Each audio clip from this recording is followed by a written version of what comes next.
ചാലക്കുടി ലോക്സഭാ മണ്ഡലം LDF സ്ഥാനാർത്ഥി professor C രവീന്ദ്രനാഥിന്റെ രണ്ടാംഘട്ട പൊതുപര്യടനത്തിന് തുടക്കമായി. കുന്നത്തുനാട് നിയോജകമണ്ഡലത്തിലെ മേച്ചിറപ്പാട് നിന്ന് ആരംഭിച്ച വാഹന പര്യടനം CPIM എറണാകുളം ജില്ലാ സെക്രട്ടറി CN മോഹനൻ ഉദ്ഘാടനം ചെയ്തു. തുറന്ന വാഹനത്തിൽ മണ്ഡല പര്യടനം നടത്തുന്ന സ്ഥാനാർത്ഥിക്ക് ആവേശകരമായ വരവേൽപ്പാണ് ലഭിച്ചത്.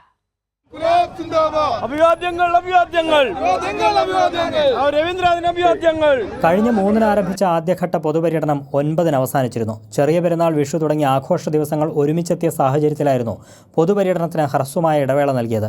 കുന്നത്തുനാട് മണ്ഡലത്തിലെ മേച്ചിറപ്പാട് നിന്ന് ആരംഭിച്ച പ്രൊഫസർ സി രവീന്ദ്രനാഥിന്റെ രണ്ടാംഘട്ട പര്യടനം CPIM എറണാകുളം ജില്ലാ സെക്രട്ടറി CN മോഹനൻ ഉദ്ഘാടനം ചെയ്തു. ലോകസഭയിൽ ഇവിടെ പോയാളല്ലേ ഇതിനു മുമ്പ് ഞാൻ ചെയ്യണ ഒരു അക്ഷരം എഴുന്നേറ്റ് മലയാളത്തിലോ ഇംഗ്ലീഷിലോ ഏതെങ്കിലും ഭാഷയ്ക്ക് അത് 2 വാക്ക് പറഞ്ഞിട്ടുണ്ടോ? ഇല്ല.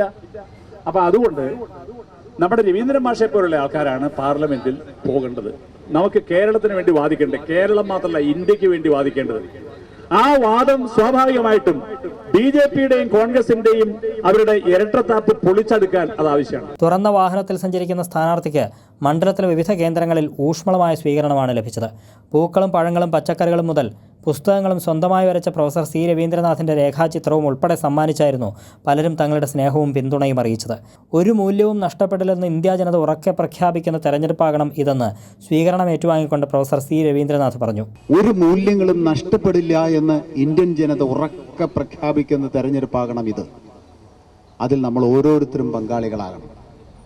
ഇത് നമ്മുടെ ചുമതല മാത്രമല്ല, കടമയാണ്. ഇന്ത്യയിൽ ജനിച്ച് വളർന്ന് വോട്ട് ചെയ്യുന്ന ഓരോരുത്തരെയും കടമയാണ് ഇന്ത്യയുടെ തനതായ സംസ്കാരങ്ങൾ നിലനിർത്തും എന്ന പ്രഖ്യാപനം. ചാലക്കുടി മണ്ഡലത്തിന് കീഴിൽ വരുന്ന എല്ലാ നിയമസഭാ മണ്ഡലങ്ങളുടെയും പകുതിയിലധികം ഭാഗവും സ്ഥാനാർത്ഥി ഇതിനകം പര്യടനം പൂർത്തിയാക്കിയിട്ടുണ്ട്. രണ്ടാംഘട്ട പര്യടനം ഈ മാസം 21 വരെ തുടരും. കൈരളി ന്യൂസ്, കൊച്ചി.